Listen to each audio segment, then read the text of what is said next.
va la faire dans la notion un peu combat libre. On va travailler, alors, comme d'hab, vous faites de la crosse, pensez bien. Nous, notre idée, c'est vraiment d'aller intercepter, ça sera le plus simple pour nous. Et je reviens sur cette notion qui vous paraît pas forcément hyper intuitive, mais rentrer votre underhook, d'accord? Rentrer en gréco la plupart du temps. Là, on va travailler sur autre chose. Là, c'est pour revenir sur ce qu'on disait tout à l'heure. Si un mec est là en train de boxer, cette posture-là, c'est quand même ce qu'il y a de mieux pour nous. Hein. D'accord?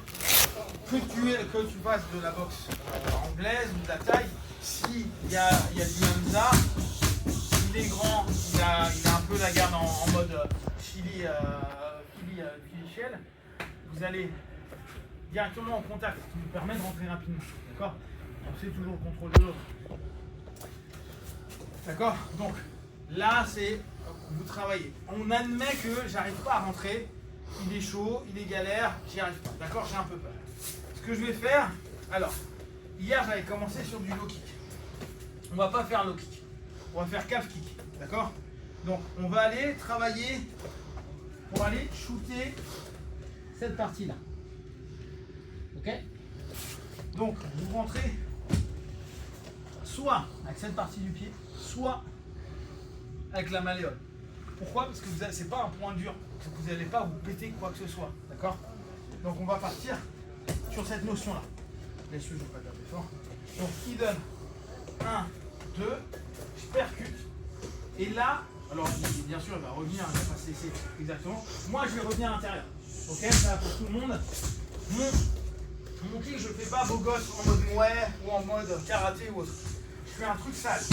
1, 2, je percute, je reste intérieur. Vous avez vu ma main, elle va chercher la même chose que tout à l'heure, un underhook. Donc ça vous parle, là on a 1, 2. Là je re-rentre. Donc ça nous donne. Je tente de faire ce truc, j'y arrive pas. Je suis un peu en recul, comme c'était tout à l'heure, mais on n'avait pas de jambes.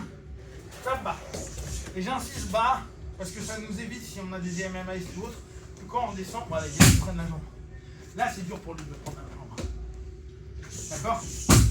Donc 1, 2, là, 1. Et là, je vais insérer en même temps 4. Ok, on retrouve notre taf tout con de Koichi Gake. Et là, on se retrouve sur une posture.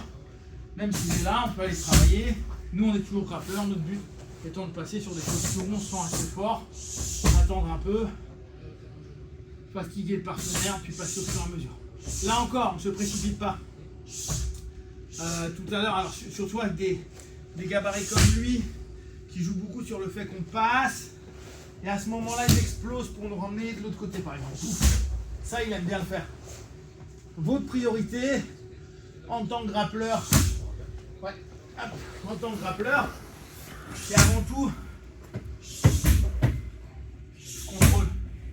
On n'est pas des strikers MMA, on n'est pas des MMAistes, on est des grappleurs. Là, si tu veux bouger, je dois maintenir ma posture au sol. Je m'en fous que ce soit beau gosse ou pas beau gosse. Je suis bas et je vais commencer à le fatiguer à partir de là. Ok? Donc, on reprend. Donc, j'ai pas réussi. Mon but à moi à la base, c'est rentrer. J'y arrive pas trop fort. Boum, pardon. Hop, ok. Là, ici, crochette. Non, crochette là. On est là, d'accord? Ça, on a déjà vu. Le plus intéressant, c'est pour ça que moi, j'aime pas en recul, c'est que vous devez avancer. Si vous avancez, vous êtes tout le temps. D'accord? Interception. Ok. Hop, ça n'a pas marché. Bas, 1, 2. Ok? Maintenant, Koichi Gake. Donc, je reviens et je vais aller avaler la jambe. Je reviens moi sur mes genoux. Ça me permet de revenir. Je passe. Et après, vous faites ce que vous voulez. Cherchez à passer votre genou à ce niveau-là. Ce qui fait que pour lui, ça va être dur de bouger et de repartir. Là, même si je ne mets pas de poids, il bouge. Je lui colle la hanche. Ce qui fait que je vais aller pouvoir prendre la montée, travailler et faire mon grappling maintenant. Ok? Allez,